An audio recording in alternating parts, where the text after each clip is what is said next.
السؤال الأبرز في إسرائيل الآن: كيف لم يتم اعتراض الصاروخ الذي أطلق من اليمن؟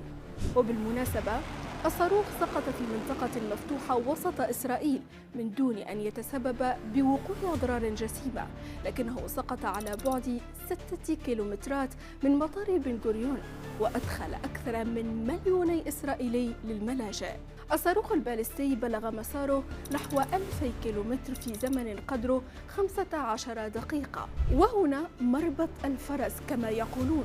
فهذه الفترة الزمنية يرى محللون ومختصون إنها كافية للتعرف عليه واعتراضه بنجاح.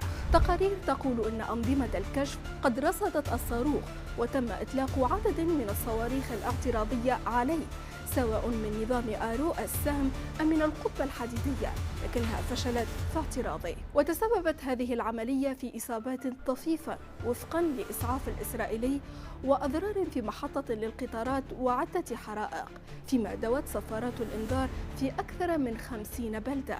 هذا الفشل الاعتراضي أثار جدلا، وعليه بدأت إسرائيل تحقيقا في الأمر، خاصة أن نظام آرو نفذ حتى الآن منذ بداية الحرب العشرات من عمليات الاعتراض الناجحة وبنسبة تقترب من 100%، سواء في الهجوم الإيراني أم في العديد من حوادث إطلاق الصواريخ البالستية من قبل الحوثيين. وفي أول تعليق على الحادث، قال مسؤول إعلامي بجماعة الحوثي على منصة إكس إن صاروخا يمنيا وصل إلى إسرائيل بعد فشل 20 صاروخا اعتراضيا في إسقاطه. وفي الأخير، هل سترد إسرائيل؟